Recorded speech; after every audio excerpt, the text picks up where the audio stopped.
Gemini présente Blabla Science. Aujourd'hui, l'univers au fil de l'eau. Il y a des gestes tellement banals, tellement ancrés dans notre quotidien, qu'on n'y prête même plus la moindre attention. Ouais, tout à fait. Plonger sa main dans l'eau d'un lac, par exemple. On est au bord de la rive, on laisse traîner ses doigts à la surface, on agite un peu l'eau et on regarde les ondulations s'éloigner. C'est simple, c'est innocent. C'est le genre de truc qu'on a tous fait, quoi. Exactement. Mais pour notre exploration d'aujourd'hui, on a un matériel de base assez fascinant. C'est une transcription d'un dialogue entre un esprit extrêmement curieux et une intelligence artificielle experte en physique. Un échange vraiment dense, d'ailleurs. C'est de partir de cette action complètement triviale de la vie quotidienne, à agiter l'eau dans le lac, et de tirer sur ce fil jusqu'à déconstruire la nature même de l'espace, du temps et de l'univers tout entier. Rien que ça. Et le plus beau, c'est qu'on n'a pas besoin de télescope géant pour commencer, tu vois. Juste d'observer ce qui se passe sous nos yeux. D'accord, alors on commence par quoi? Prenons cette situation de base. Tu as la main sous la surface du lac, disons, à 1 mètre de profondeur, et tu l'agites vigoureusement. Ouais, je visualise bien. L'effet de ce mouvement, il va disparaître en quelques centimètres à peine.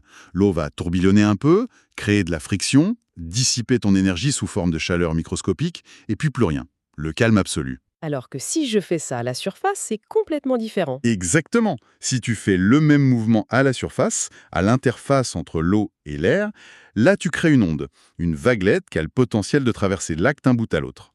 Et la vraie question pour démarrer, c'est de comprendre cette différence monumentale de comportement. Bon, décortiquons ça. Parce que naïvement, pour ceux qui nous écoutent, on pourrait se dire que l'eau, c'est de l'eau. Qu'elle soit en surface ou au fond, sa composition chimique est la même. Tout à fait. Du coup, qu'est-ce qui donne à la surface ce pouvoir magique de propager l'énergie sur des kilomètres? En fait, c'est l'introduction d'un moteur invisible. À la surface, tu as 2 forces qui vont soudainement pouvoir interagir, la gravité et l'inertie. Ah, la gravité, évidemment. Ouais, quand ta main pousse l'eau vers le haut à la surface, elle crée une bosse.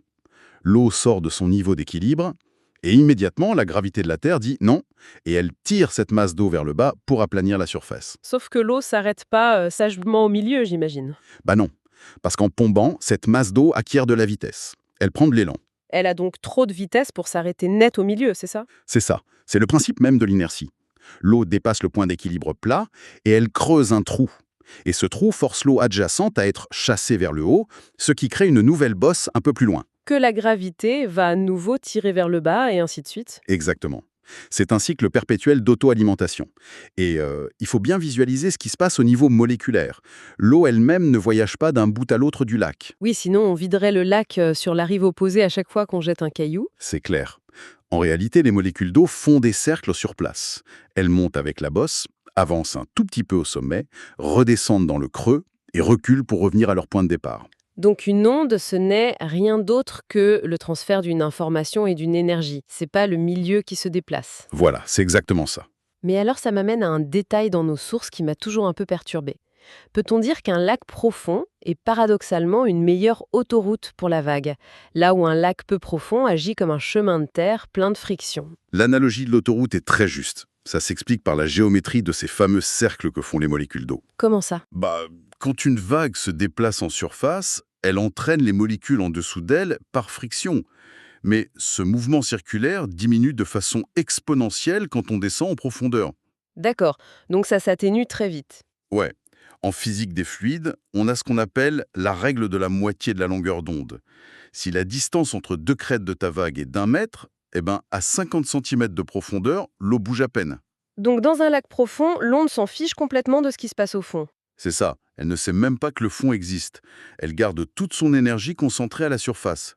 Mais si le lac est très peu profond, les cercles d'eau en mouvement vont heurter le fond géologique. Et ça frotte. Ils s'aplatissent, deviennent des ellipses, frottent contre la vase, les rochers. Toute l'énergie cinétique est détruite par la friction et l'onde meurt. Ok, donc pour résumer cette première étape, puisqu'une onde a besoin d'un milieu, comme l'eau, pour voyager, comment la lumière du soleil fait-elle pour nous parvenir à travers le vide spatial? Il faut bien remplacer l'eau par autre chose, non? Ah, c'est la grande question qui a tourmenté les physiciens du 19e siècle. Pour y répondre, il faut comprendre la lumière. Agiter sa main dans l'eau, c'est l'équivalent direct d'agiter un électron dans l'espace. Un électron, d'accord. Ouais, quand tu secoues une particule chargée électriquement, tu perturbes le champ électrique qui l'entoure. Et c'est là que Maxwell intervient. James Clerk Maxwell, le fameux. Lui-même, il a prouvé qu'un champ électrique qui varie dans le temps engendre automatiquement un champ magnétique. Et inversement, ce champ magnétique, en se modifiant, va recréer un champ électrique. C'est notre histoire de gravité et d'inertie, mais version électromagnétique en fait. La bosse crée le creux crée la bosse. Tout à fait. L'onde s'auto-alimente. C'est comme une locomotive qui construirait ses propres rails juste devant elle, au fur et à mesure qu'elle avance. C'est une excellente image. L'onde se propulse elle-même. Mais ce qui est fascinant ici, c'est que même avec ces équations de Maxwell, les scientifiques du 19e siècle refusaient de croire qu'une onde puisse se propager dans le rien. Ils avaient besoin de leur lac. Voilà, ils ont donc inventé l'éther, un fluide spatial invisible qui créerait un espèce de vent. Et c'est là qu'Einstein arrive et casse l'ambiance, non? Exactement. Einstein a prouvé que ce vent d'éther n'existe pas. Aujourd'hui, on parle des fluctuations du vide quantique. L'espace n'est pas rien, c'est un champ au repos, comme un lac parfaitement rempli d'huile. C'est là que ça devient vraiment intéressant. Parce que dans nos sources, il y a cette objection super pertinente. Si le vide n'est pas vide, est-ce qu'il exerce une pression? Et la réponse est oui. C'est fou ça. Ça me fait penser à cette analogie du bateau retourné sous la tempête pour illustrer l'effet Casimir. Ah oui, le fameux effet Casimir. Ouais. Pour notre auditoire, l'idée c'est d'imaginer un bateau retourné dans l'océan pendant une tempête. Sous la coque, l'eau est calme parce que les grandes vagues sont bloquées. Mais à l'extérieur, le chaos continue et la tempête pousse contre la coque. C'est le principe exact. Si tu mets deux plaques rapprochées dans le vide absolu, en laboratoire, elles filtrent certaines fréquences d'ondes quantiques. Donc ça crée un calme à l'intérieur entre les plaques. Voilà. Ce qui fait que la tempête quantique extérieure les pousse l'une contre l'autre. C'est la même mécanique que deux bateaux qui s'attirent mystérieusement sur une mer agitée, ce qu'on appelle l'attraction hydrodynamique. Mais du coup, ça amène une autre question. Si ce vide, ou notre lac, est rempli en permanence de toutes les vagues et fréquences possibles qui s'annulent, comment fait-on pour qu'une seule information, ou une particule, en ressorte? Alors là, il faut introduire le principe de la décomposition de Fourier. Oula, des maths. Mais non, c'est très visuel, tu vas voir. En fait, le calme plat n'est que l'équilibre de toutes les ondes. Agiter la main à une certaine fréquence ne crée rien du tout. Attends, ça crée rien? Non, ça ne fait qu'amplifier une fréquence qui dormait déjà dans le lac. Tout ce qu'on voit, la matière, la lumière, ce n'est que l'écume amplifiée de ce lac universel. D'accord, je vois. C'est l'analogie du piano qu'on retrouve dans nos textes. Exactement. C'est comme chanter une note précise près d'un piano, à queue, ouvert, pour faire vibrer la corde correspondante, par résonance. C'est exactement ça. Tu fournis l'énergie pour réveiller la note. Mais attends, si on fait le lien avec l'informatique quantique, est-ce que c'est exactement ce que fait l'oracle dans un algorithme quantique? Ah, là on rentre dans des détails passionnants. Oui, absolument. L'algorithme de Grover, par exemple, utilise une superposition. Notre fameux lac d'huile où toutes les réponses existent? Voilà, et l'oracle intervient non pas pour lire la réponse, mais pour inverser la phase de la bonne réponse. Il transforme la bosse en creux, en gros. Littéralement, il désynchronise la bonne réponse du reste du lac. Et ensuite, on utilise un opérateur pour créer des interférences. Donc on amplifie pour que la bonne réponse sorte de l'eau, pendant que le reste s'aplatit. C'est brillant, non? On utilise les lois de l'hydrodynamique quantique pour faire des calculs. C'est époustouflant. Mais jusqu'ici, on a parlé de manipuler les vagues dans le lac. Que se passe-t-il si l'on modifie la géométrie géante du lac lui-même? Par exemple, en l'étirant jusqu'à ce qu'il ne fasse plus qu'une molécule d'épaisseur. Alors on modifie les règles du jeu. Prenons l'étirement d'abord. C'est le modèle de l'expansion de l'univers. Si tu étires le lac, les vagues s'étalent. Ce qu'on appelle le redshift cosmologique. Exactement, le décalage vers le rouge. Mais si on réduit notre univers à la D2, une seule molécule d'épaisseur comme tu dis, là c'est dramatique. Ah bon? Pourquoi? Parce que sans profondeur, les mouvements circulaires orbitaux de l'eau dont on parlait tout à l'heure, ils sont impossibles. Ah oui, l'eau ne peut plus plonger en dessous. Voilà. Et la gravité, qui a absolument besoin de cette profondeur pour agir, disparaît complètement. L'onde de surface meurt sur le coup. Elle devient une onde longitudinale. C'est-à-dire?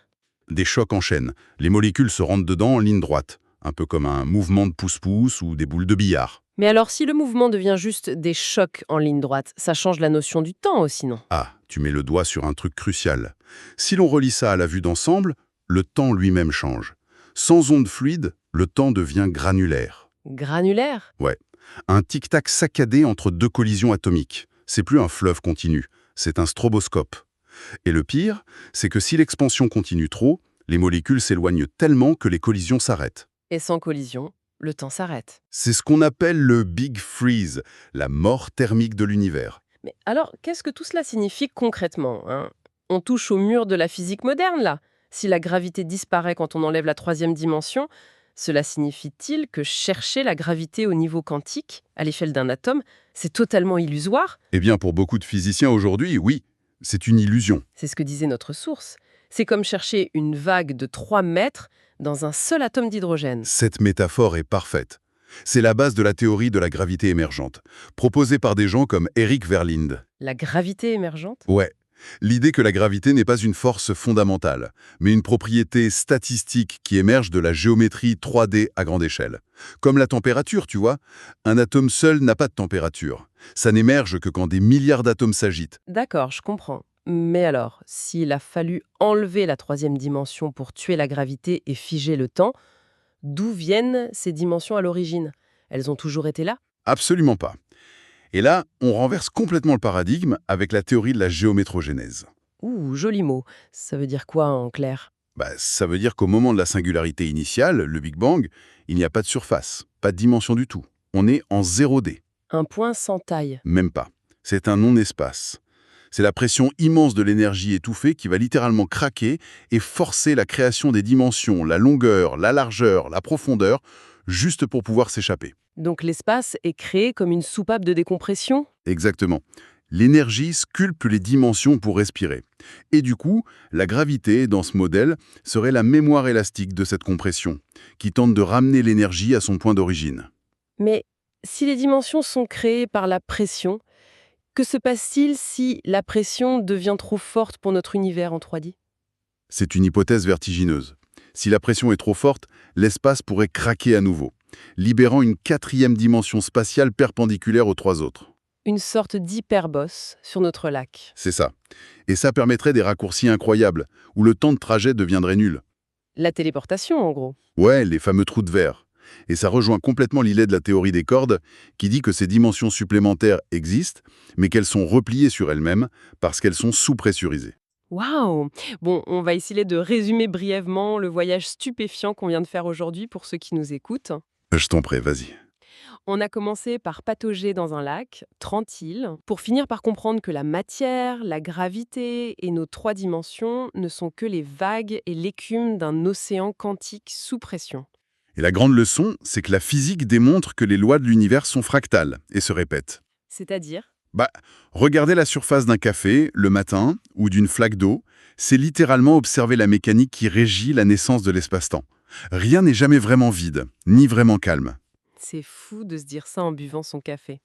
Ce qui m'amène à une dernière pensée, un peu provocatrice, pour prolonger la réflexion de notre auditoire. Ah, je t'écoute. Ce n'est pas abordé directement dans nos sources, mais c'est la suite logique.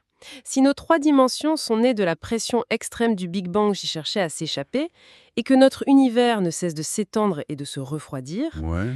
eh bien, arrivera-t-il un jour où la pression sera si faible que nos dimensions commenceront à s'évaporer, qu'elles se refermeront sur elles-mêmes comme des fleurs la nuit, nous ramenant lentement vers un monde en 2D, puis à l'immobilité totale d'un point?